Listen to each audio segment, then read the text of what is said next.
Selamat malam pemirsa, saya Iza Sausania kembali hadir menemani Anda di Kilas News malam hari ini. Kami sajikan rangkuman berita terhangat dan terkini, baik dari dalam maupun luar negeri. Inilah Kilas News selengkapnya.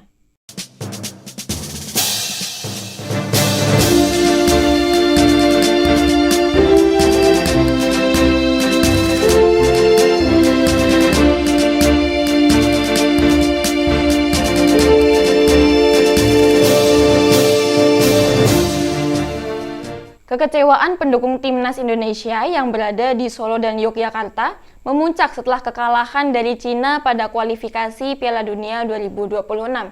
Untuk mengetahui bagaimana suasana di dua kota tersebut, kami sudah bersama dua reporter kami, Gigan Valentino dan Dewi Siti.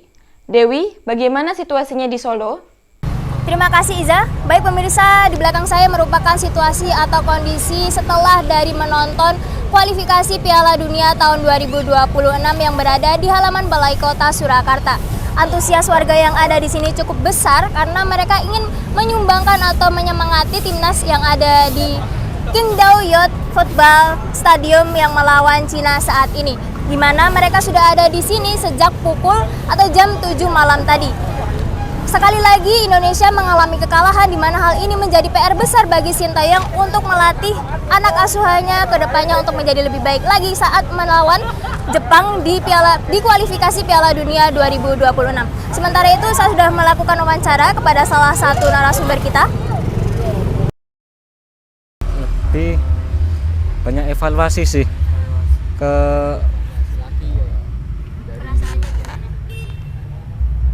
dari segi attacker mungkin masih banyak miss passing ya, komunikasi juga masih kurang. ya. Dan defender sendiri di bagian sisi defender masih kurang kuat atau kurang pekat lah, kurang kompak gitu. kurang kompak. Prediksi 2-1 tapi menang. Ya. Sedih ada, Kecewa sih. ada, Ya, sedikit kecewa ya. campur aduk. Evaluasinya kayak ngejaga fisik juga biar tetap kuat selama bermain di lapangan, sama menjaga kekompakan, Mbak. Chemistry-nya lebih juga, dikuatin iya. lagi gitu. Sama strikernya kalau bisa diasah buat ini finishingnya. Masih kurang. Iya. Finishing sama center back gitu lah. Center back dikuatin lagi, defendernya juga. Sementara itu di lokasi lain yang berada di daerah istimewa Yogyakarta, rekan saya akan memberikan informasi atau suasana selepas dari menonton kualifikasi Piala Dunia 2026. Silakan Gigan Valentino untuk laporannya. Baik, terima kasih Dewi Siti Khalifah. Pemirsa, saat ini saya sedang berada di Masjid Suciati, Saliman, Yogyakarta, menggambarkan situasi setelah pertandingan Indonesia melawan China dengan skor 2-1 sehingga menyebabkan warga setempat pulang dengan keadaan kurang bahagia. Indonesia juga sempat tertinggal skor 2-0 di babak pertama, lalu di babak kedua Indonesia memberikan kejutan gol di menit ke-86 yang dibuat oleh Tom Haye hingga menipiskan skor menjadi 2-1 sampai babak telah usai. Persiapan selanjutnya Indonesia akan berhadapan dengan Jepang, yang dimana Jepang ini berada di urutan nomor 16 dunia. Jadi Indonesia harus benar-benar butuh persiapan mental, skill maupun fisik supaya bisa mengimbangi pertandingan pada laga selanjutnya. Langsung saja kita tanyakan kepada salah satu supporter kita pada malam hari ini. Silakan. Selamat malam. Malam. Sebelumnya dengan siapa ya ini? Zaki Erlangga. Baik nih Mas Zaki. Tanggapan Mas Zaki mengenai pertandingan pada malam hari ini itu gimana? Jujur cukup kecewa ya setelah tepatnya di babak pertama. Kita di babak kedua mainnya bagus banget kok. Cuma di babak pertama kita memang ada beberapa hal yang bikin blunder dan itu benar-benar dimanfaatin banget sama lawan sehingga kebobolan 2-0 di babak pertama itu rasanya cukup kecewa. Lalu untuk prediksi selanjutnya ini, kan ini ada sistem home away. Prediksi Mas Zaki sendiri itu gimana? Oh, untuk home away nanti kalau kita berbicara lawan Cina ya, Harusnya kita bisa mendapat poin penuh melawan mereka setelah dilihat dari cara bermain mereka yang emang bertahan terus, mengandalkan counter attack. Asalkan bola tidak mengalir kepada mereka, kita bisa melakukan hal yang tepat untuk bisa mendapatkan poin penuh pada pertandingan nanti. Optimis 3-0 Indonesia menang di home GBK nanti. Baik, terima kasih Mas Zaki untuk malam hari ini. Pemirsa, demikian laporan yang saya sampaikan. Saya kembalikan ke studio. Silakan. Di sisi lain, terjadi aksi protes besar-besaran di titik 0 km Yogyakarta yang dipicu oleh ketidakpuasan terhadap kinerja pemerintahan Presiden Joko Widodo. Publik semakin skeptis menjelang peralihan kekuasaan ke Prabowo Subianto. Untuk laporan langsung dari lapangan, kita akan bergabung dengan rekan kami, Iza Sausania. Bagaimana perkembangan di lapangan, Iza? Baik, terima kasih Iza. Pemirsa, saat ini tepat di belakang saya sedang berlangsung aksi protes parade pengadilan rezim yang berlangsung di titik 0 km Yogyakarta. Aksi protes ini dilaksanakan karena banyak masyarakat dan juga mahasiswa yang khawatir Prabowo Subianto jika menjadi presiden akan melanjutkan kebijakan rezim Joko Widodo. Pada lokasi demo, tampak spanduk-spanduk dengan kalimat protes yang ditujukan kepada pemerintahan rezim Joko Widodo. Selain itu, terlihat juga sebuah alat pancung yang dihiasi dengan tulisan "Tirani mati di sini". Dengan jumlah massa yang hadir sekitar 500 orang, situasi tampak kondusif meskipun pengamanan dari aparat terus ditingkatkan. Saat ini pemirsa, sudah hadir bersama saya humas dari acara tersebut. Humas dari aksi protes tersebut, Kak Muhammad Maulana. Kak, apa tujuan dari aksi protes ini? Yang pasti, yang pertama kita menuntut Presiden Jokowi yang hari ini itu telah selesai masa jabatannya setelah 10 tahun lamanya beliau menjabat. Tidak ada perubahan yang begitu berarti di negeri ini.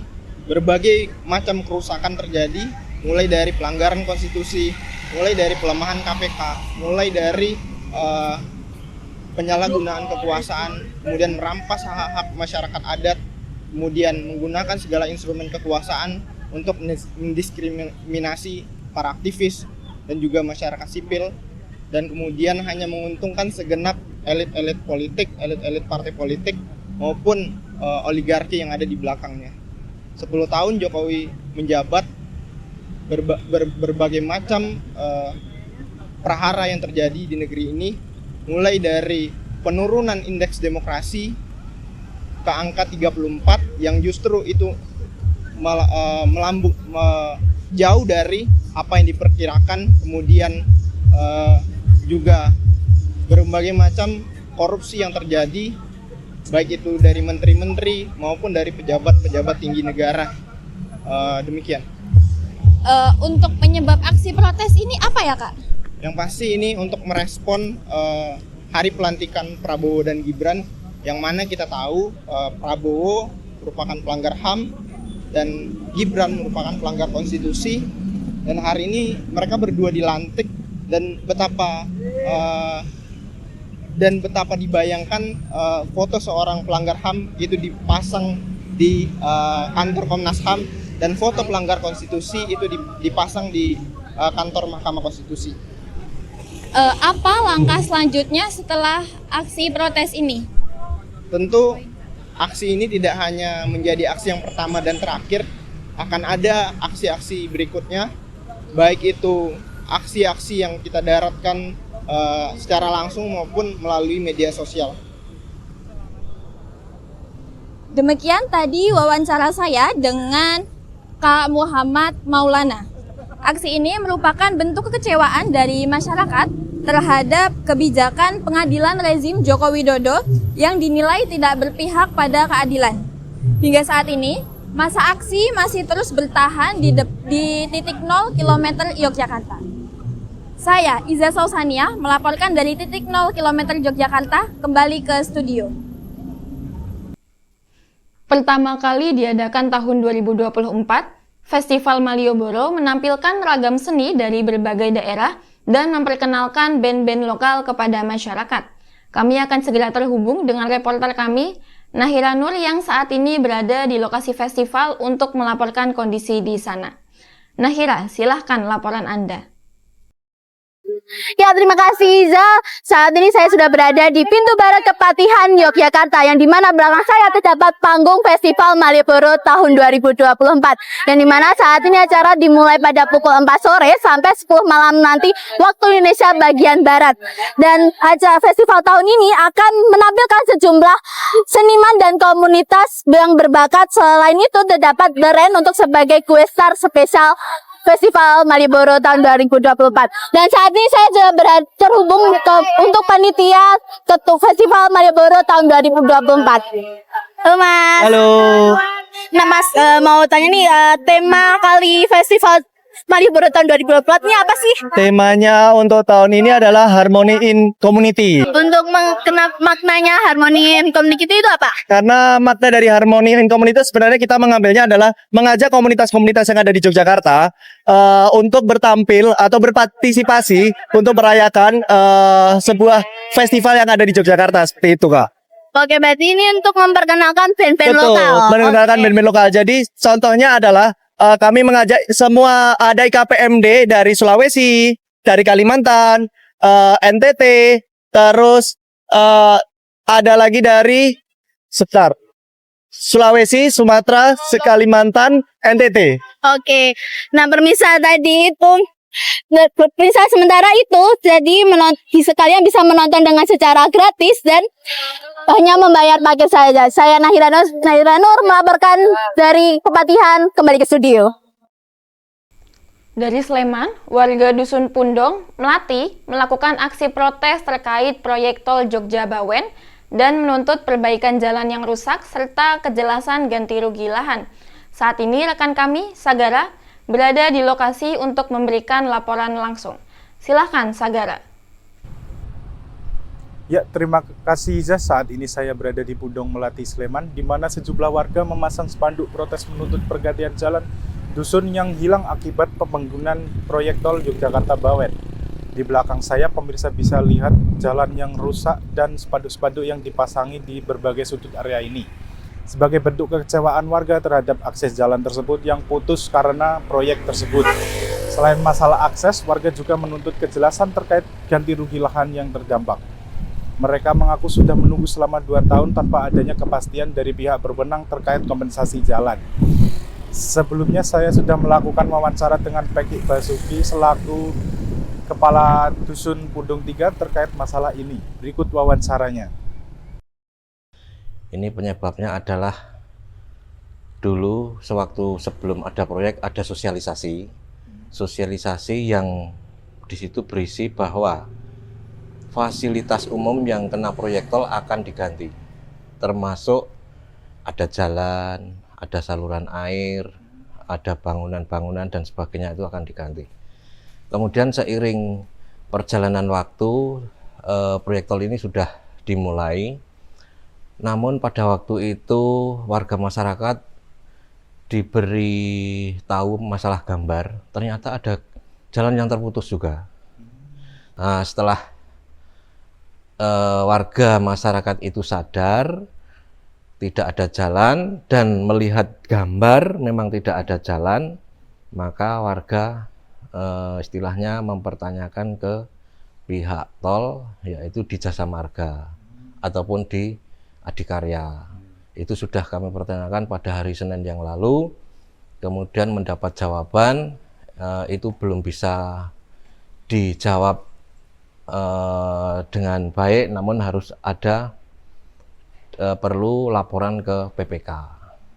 Ini memang mengganggu karena akses jalan yang untuk masuk warga ini, kalau itu nggak ada jalan, artinya memutar jauh ke arah selatan, itu ada sekitar 300 meter, namun memutar lagi kalau dihitung mungkin bisa 500 atau 600 meter kalau sepanjang itu yang menghambat.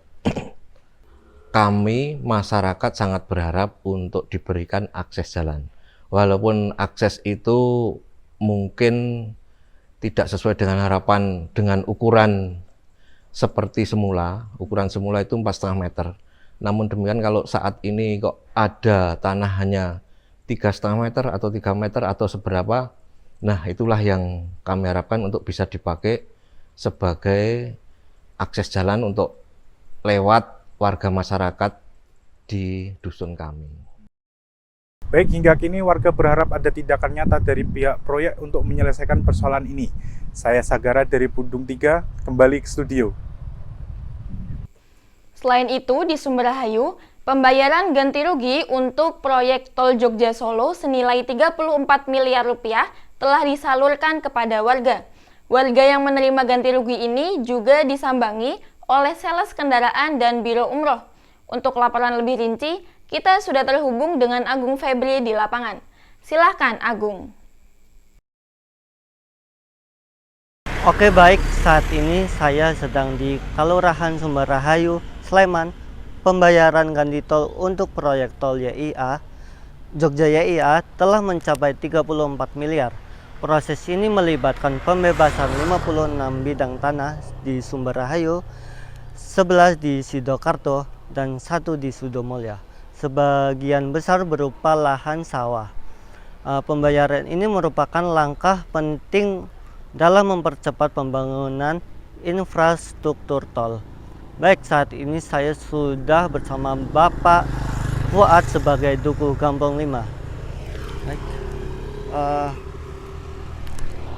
Apa dampak ekonomi jangka panjang yang Anda perkirakan akan terjadi di wilayah ini setelah proyek tol rampung?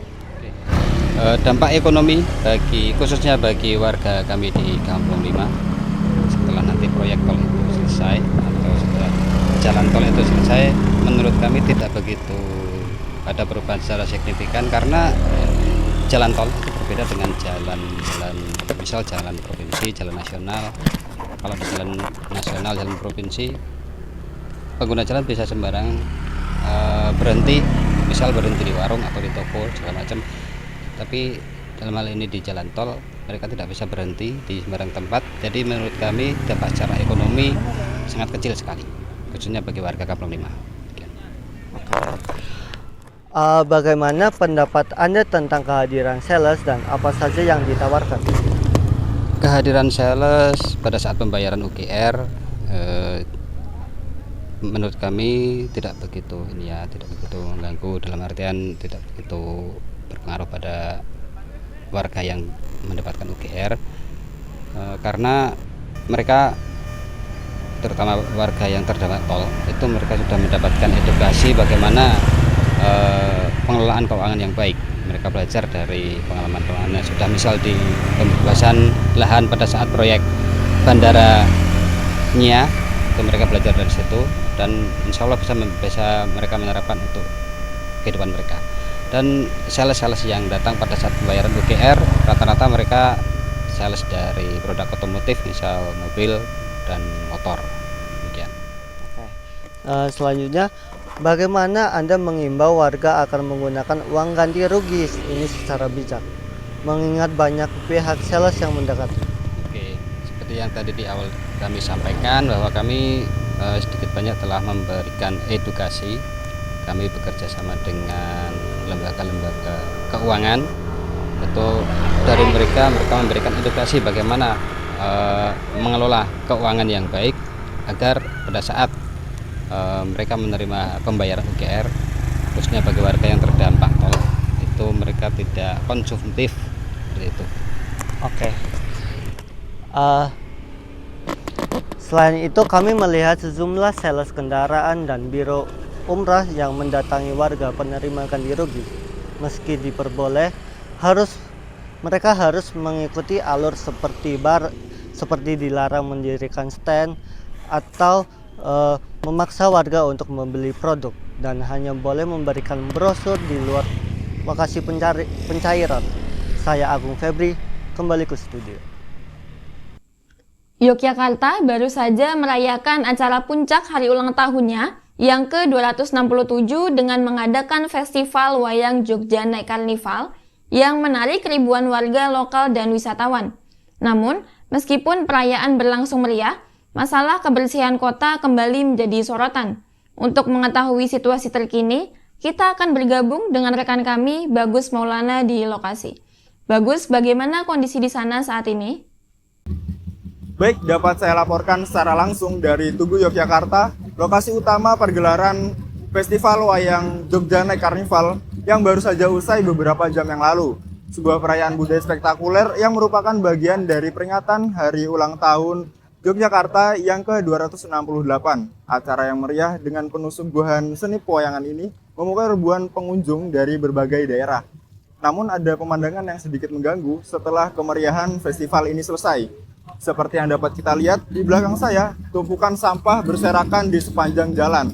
Sampah-sampah ini terdiri dari botol plastik, kemasan makanan, dan sisa dekorasi festival yang ditinggalkan oleh para pengunjung. Kondisi ini tidak hanya merusak pemandangan dan keindahan ikon wisata Yogyakarta, tetapi juga menimbulkan ancaman bagi kebersihan dan kesehatan lingkungan. Berdasarkan pantauan kami, meskipun telah ada tempat sampah yang disediakan di beberapa titik yang strategis, nampaknya kesadaran pengunjung untuk membuang sampah pada tempatnya masih kurang. Volume pengunjung yang sangat banyak juga menjadi salah satu penyebab mengapa sampah menumpuk hingga sebanyak ini. Baik, saat ini saya sudah bersama dengan Bapak Arianto, salah satu petugas kebersihan atau yang bisa disebut dengan pasukan kuning yang saat ini tengah bersiap untuk membersihkan lingkungan bekas festival WJNC ini di daerah Tugu Yogyakarta. Baik, dengan Bapak Arianto, Pak, saat ini yang seperti saya lihat bahwa sampah yang berserakan di sini kan cukup banyak, Pak. Jadi bagaimana upaya yang dilakukan untuk membersihkan sampah sebanyak ini di tempat seperti ini, Pak? Ya, terima kasih. Yang pertama kami sampaikan langkah-langkah kami dari Dinas Lingkungan Hidup Kota Yogyakarta. Yang pertama kami persiapkan baik pra maupun pasca.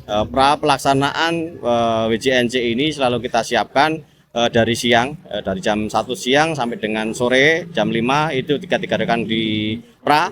Pada pelaksanaan ini kita lakukan menerjunkan petugas personil kebersihan yang kurang lebih kita terjunkan 40 personil petugas kebersihan untuk mengampu kebersihan yang ada di event malam hari ini. Di antaranya 40 petugas kebersihan ini meliputi dari petugas penyapuan jalan, dari petugas pengangkutan sampah, dan dari sopir ataupun driver kendaraan armada yang kita turunkan pada malam hari ini ada sekitar kurang lebih untuk armada ini ada 4 kompaktor dan street sweeper, dan yang 4 unit adalah untuk roda 3 Tosa ataupun roda 3 kendaraan yang kita keluarkan. Baik, Pak. Selanjutnya apa harapan Bapak terhadap pengunjung dan panitia-panitia event penyelenggara acara-acara besar di Jogja ini untuk hal kebersihannya, Pak? Yang pertama terkait dengan harapan kami selaku pemerintah Kota Yogyakarta melalui Dinas Lingkungan Hidup Kota Yogyakarta, pada puncaknya adalah di event WJNC ini kami sangat berharap sekali bagaimana dari penonton ini bisa menaruh sampah sesuai dengan tempatnya. Bahkan ini berdekatan dengan sungai. Kami berharap sekali jangan sampai sisa-sisa dari makanan ini dibuang ke sungai. Ini harapan kami selaku pemerintah Kota Yogyakarta. Baik, terima kasih Bapak Arianto. Selanjutnya dari wawancara kami tadi jelas bahwa masalah sampah pasca acara besar seperti ini memerlukan upaya yang lebih terkoordinasi dari pemerintah, penyelenggara maupun masyarakat. Saya Bagus Maulana melaporkan langsung dari lokasi Festival Wayang Jogja Night Carnival, kembali ke studio. Selanjutnya, Festival Kebudayaan Yogyakarta atau FKY 2024 mengangkat tema kreativitas untuk perubahan. Acara ini menggabungkan seni dan budaya sebagai alat untuk mendorong inovasi sosial.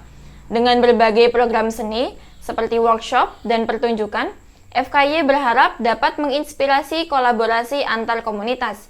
Untuk laporan lebih lanjut, kita sudah terhubung dengan si Neta di lokasi. Neta, bagaimana suasana di sana? Baik, selamat pagi pemirsa. Saat ini saya sedang berada di lapangan Bauran, Kecamatan Pleret, Kabupaten Bantul. Pada saat ini saya sedang menghadiri acara Festival Kebudayaan Yogyakarta yang ke-28 2024. Pemirsa, suasana di lapangan Bauran saat ini bisa dilihat banyak sekali pengunjung yang datang dan juga banyak tamu dari berbagai kabupaten di Yogyakarta. Pemirsa, tema untuk FKY pada saat ini mengangkat umpak buka yang berarti menjelajahi dan mengalami kebudayaan benda serta situs bersejarah di kota Yogyakarta dan bagaimana cara untuk melestarikannya. Pemirsa, yang pada saat ini hadir di acara FKY ini ada Wakil Gubernur Kota Yogyakarta, kemudian Bupati Kabupaten Bantul dan juga Kepala Dinas Kebudayaan Yogyakarta bersama dengan Direktur Utama FKY. Pemirsa, FKY tahun ini lebih menarik daripada tahun sebelumnya karena FKY tahun ini mengangkat tentang isu-isu sosial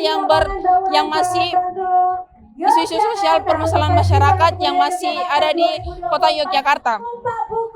Baik pemirsa, saat ini untuk informasi selengkapnya saya sedang berada bersama dengan Ketua Panitia FKY pada saat ini.